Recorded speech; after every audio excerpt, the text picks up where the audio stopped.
Hello, and welcome to another episode of Bare Bones Wargaming, a show with no bells, no whistles, no frills, just a man, a camera, and his game. On this episode, going to wrap up with Hitler's Reich, World War II in Europe, recently published by GMT Games. Mark McLaughlin and Fred Schachter are the designers. Now, previous episodes I showed you a game playing with the solo method number 1, Fog of War method. And I had a lot of fun with that.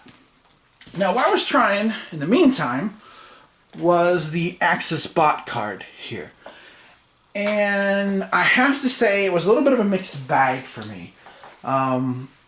Basically because I did not care for this part, the action selection part. I found that underwhelming, to be honest. Particularly if at the start up here, if you see this box, if you roll 5 or 6, if this is the first move of 41 and there's no Barbarossa right away, sorry, I didn't mean to go to Elmer Fudd mode there, it gets a little hokey, in my opinion.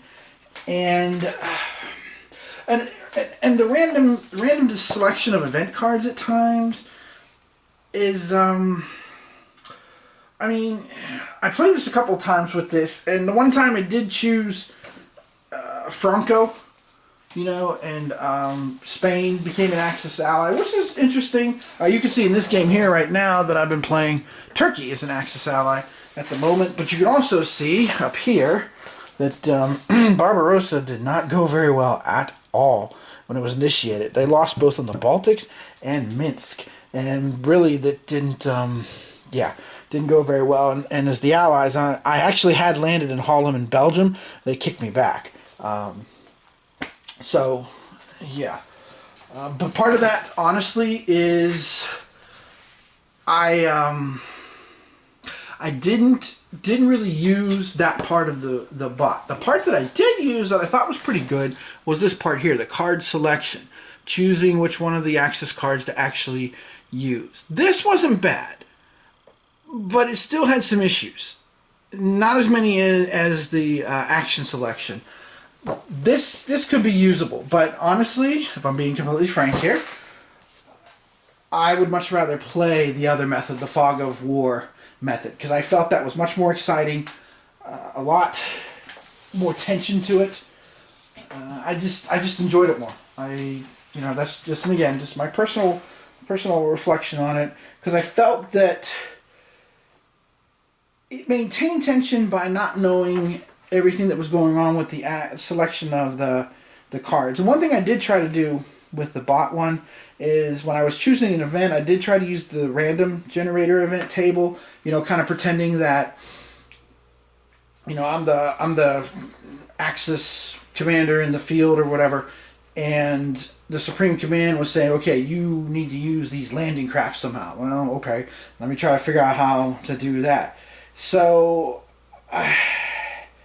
I just didn't care for it. The other thing that unless I missed this, and maybe I messed this up, and if I did, that's fine. Someone can chime in here, but I don't see it. I'm looking at the rules right now under 15, rule section 15 of the playbook, and talking about dealing the cards for the bot, which, by the way, I did like this suggestion of laying them out, because the Axis reshuffle when they don't have any 8 value cards left. And laying them out here in a row, the higher ones, that really does help speed things up and make it easy to evaluate. But one of the things that I think gives the Axis a good jump in 1941 scenario is the fact that they get those high cards. You know, when you do the setup, you get 4 of the 6 high cards right off the bat. And that's huge, because if you want to launch Barbarossa, bam, you can start going wild. Or even if you want to, you know, secure Yugoslavia, you know, you could jump on that right away with those high value cards. I also liked the Fog of War one, the fact that you could discard one card and choose another one randomly from the deck if you didn't like that one, to simulate the Axis advantage that they had in 1941. So I'm not showing a playthrough with the bot because what's the best way to describe this? When I was playing with the bot for the most part, especially trying to play the whole way with it, I felt like Jack Nicholson in that scene where he's in the restaurant toward the end of As Good as It Gets, when he's like, this is so tedious to be talking like this. Yeah, and that's how I felt. So, I give a thumbs up to the Fog of War. I give a thumbs down to the action selection chart for the bot. And I'm going to give a thumbs sideways for the card selection bot, because I like it, but I don't. And part of the reason I don't like it, I think, is simply because, I mean, with a bad roll, you can end up in a bad situation too. Like if you roll like a 2-2-1, you know, you got a really low card if you're trying to pull off something big when there's so many other cards available. So, yeah, I guess the one thing I haven't really thought about till just now, actually, is I don't know how Stuka Joe, those of you on Board Game Geek, and, well, actually YouTube and Consim World, I'm sure you, if you're into war games, you probably have heard of Stuka Joe, does all kinds of great videos, fantastic videos I've seen him do on games. He made a solo method, CDG method. The original file, I believe, can be found under the Paths of Glory page on Board Game Geek, which is adaptable to other things. I've used it with success, especially games that have two different decks, like 30 Years War, where each side gets their own deck. That's really worked out well. But I was wondering, I wonder if you tried to use it for the conflict cards for this, for one side or both even. I wonder how that would work. I may have to investigate that. Which leads me to kind of my wrap up on this game. What do I think? Well, it's interesting because I've been thinking about teaching this game to my wife, just to have a World War II game that we can play together that's kind of quick moving and fun and such. And she likes Twilight Struggle. I don't see this as being as complicated as Twilight Struggle, but I wouldn't classify this game as quote-unquote beer and pretzels either. I don't think it's that simple. And I mean simple in the sense of how the game system works, how the mechanics work. There are simple aspects of it, but it is not simplistic. So, this is a hard one for me to evaluate. Because, like I said, I had a lot of fun with the Fog of War one. And I could see this being a game that, you know, if I just want to play something quick and fast and furious, or like I said, fun, because I think my wife's going to enjoy this, because she's a big fan of Twilight Struggle. She likes games where you use cards a lot. And, of course, you use cards for practically everything in this game, just augmented by the dice. There's no little, you know, counters and stuff. With this, she said, like, 3 or 4 different numbers on them and stuff. That's true. But here's the thing. This game is not beer and pretzels, but it's not going to be a simulation either. And I'm not saying it's trying to be, but quite frankly, every time I look at this here, whoops, sorry, I didn't mean to move you guys, but every time I look, let me zoom in on this because this I feel is important. But every time I look at the map and I look at this and realize that in 1941, if the Axis don't do something about Yugoslavia, the Allies can go straight into Austria. I mean, to postulate that the Allies had the resources and the ability, especially we're talking, you know, if we're talking before Barbarossa, was just Britain. To postulate that they could go into Austria, every time I think about it, all I can picture is Mr. Rourke stepping out and saying, "Welcome to Fantasy Island," because that to me is what that is. It's just, yeah, it's just fanciful, and I just can't see it. So there are some gamey aspects to this that kind of make me pull back a little bit. As far as keeping it goes, I will keep it, especially if my wife likes to play it. Because, you know, it is kind of a fun World War II... I hate to use the word flavored, because I think the game has a little more complexity than that to it. You know, being able to win your first successful action and then take a second action, and even take an action in between by capturing a resource center. stringing those together, planning your hand out that way. Like I said, I'm conflicted about this because I see some of the richness of the strategy here. And in my previous video, that string of luck I had with Barbarossa, driving right into Moscow, I mean, I don't think I'll replicate that again anytime soon.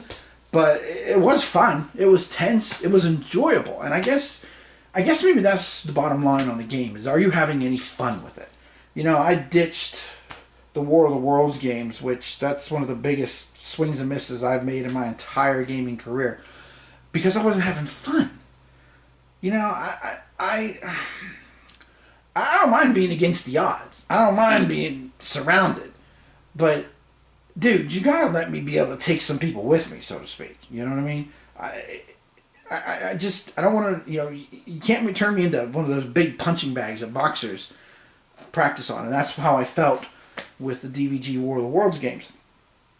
But this I have fun with, though. I do. I don't have any fun with the bot. I will say that.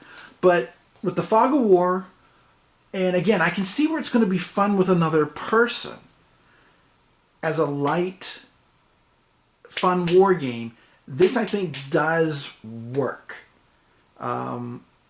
This to me is kind of like, and I'm just gonna say it, my opinion, but I would put this in the same category as like Spears of Influence, Battle Cry, Memoir 44, but with a tiny step up from that.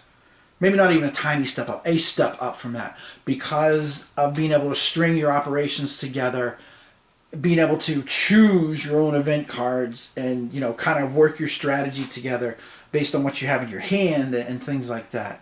So I am going to keep this. I know there's been a lot of discussion about this game. There's been a lot of issues. There's been a lot of what's the good word? Consternation. Consternation's a good word. There's been a lot of consternation over this game. For me, I am glad I bought it. I'm glad I pre-ordered it because I am having fun with it. And so long as I'm having fun with a game, I will keep a game. If I'm not having any fun with it, then it's out the door. It's just, or if I get something and it's like, nah, you know what? It's not as good as I got what's the game? Oh, I got From Pearl Harbor to the Philippines recently, and I was looking for a more playable Pacific Theater grand strategy game, and it was fine. To me, it felt like Victory in the Pacific on steroids, but it wasn't what I was looking for. And then once I found Fire in the Sky and wrapped my head around it, I was like, nope, this is out the door, because I just don't have as much fun with it. Now, that being said, I still am keeping another game called Greater East Asia Coast Prosperity Sphere, because I feel like it does things that Fire in the Sky does not, including incorporating the Chinese front in a very playable manner. So, the bottom line I can say is, hopefully from my videos, I've kind of given you all a little sense of how this game plays so that you can make a more informed decision. This game is not going to be for everybody. There's no question about that. But if you're looking for a light, fun, very playable, lots of options, even if some of them are completely ahistorical, World War II European theater game, I think this is a good choice. This will never replace like Unconditional Surrender for me, or trying to think of actually, I guess that's kind of my go-to European theater game. I really don't have another one.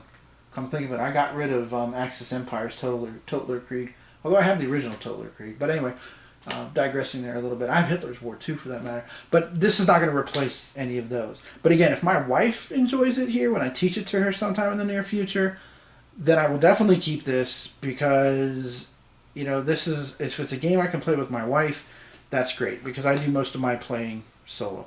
And my wife is a very, very good player. She's very competitive, like yours truly. But I do a lot of my solo play because I'm competitive, but I'm not like cutthroat about it. I'm not like fanatical. And some people go too far with that. That's part of the reason I gave up tournament chess. It's just, no, that kind of intensity level, I don't need that in my life, especially at my age. No, thank you. So anyway, so just to reiterate, bottom line, this is a game I have fun with. It is playable. I like the fog of war. I like the map. I like the pieces. I like the cards. I don't like the bot. I don't like the rule book, which of course, you know, the size of the, if you were to put all the people on a boat that, or a ship I should say, not a boat because that'd be a sub, but on a ship that don't like the rule book, we probably would need the Titanic and the Britannic and, what was the third one? The Olympia, I think was called the third one. They made those 3 ships together. You would need maybe one of those or all 3 of those because the, well, not to sugarcoat it, to be honest, the rulebook is almost a train wreck. It's very close to being a train wreck. I can't remember the last time I had to flip so much through a rulebook. Back and forth, go here, go there, you know, if this, then that. I felt like Sherlock Holmes at times trying to find the answer. So, okay. Don't want to go too long, ramble too long on this, but that's my final opinions and final evaluation. So it's staying in my collection. No matter what, it will stay in my collection, but it'll have a better spot in my collection if my wife likes it. Okay, so next, where I'm going, I don't know, to be honest with you. I've thought about a couple different things.